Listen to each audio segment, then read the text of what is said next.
Welcome to homework.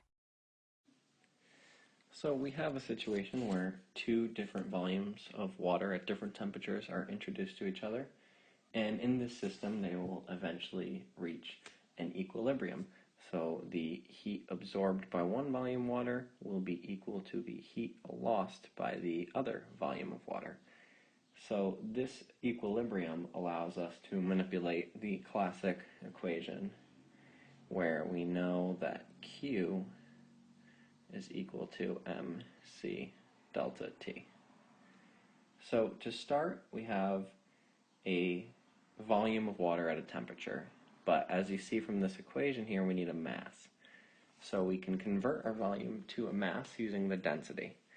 So first, we have mass 1, which is going to be equal to the 155 milliliter volume of water multiplied by the density of water, where density is equal to 1.00 grams per milliliter, which leaves an easy conversion of 1.00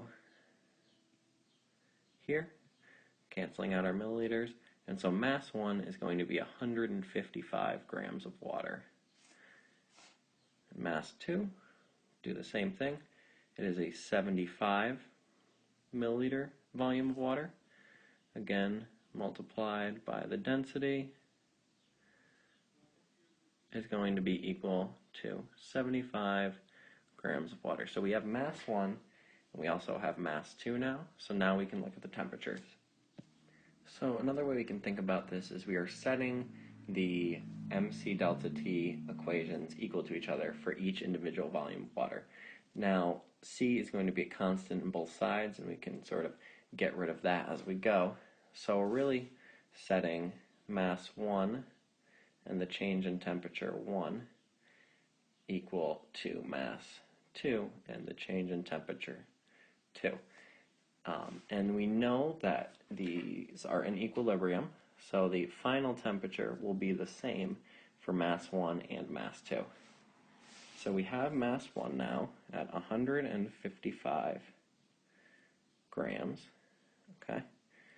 And we are multiplying it by a change in temperature. Now, the initial temperature is the lower of the two temperatures volumes of water. So we know that this 26 degrees Celsius here is going to be heating up as it absorbs energy from the other volume of water.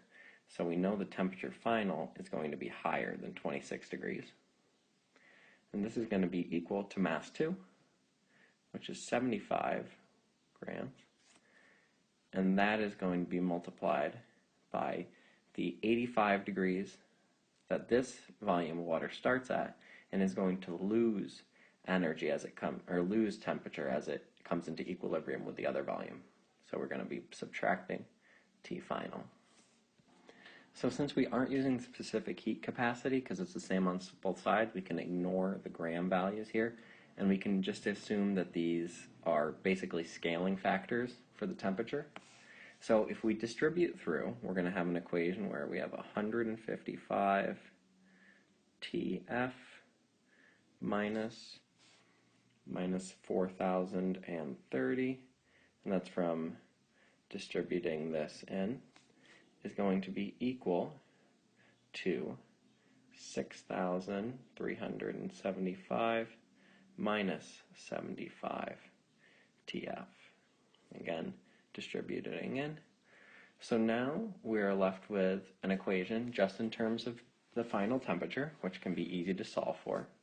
So we just have to do a little rearranging. So we add 75 TF to both sides to cancel that, and then we also add 4030 to both sides to cancel this, and we are going to be left with 230 TF is equal to 10,405.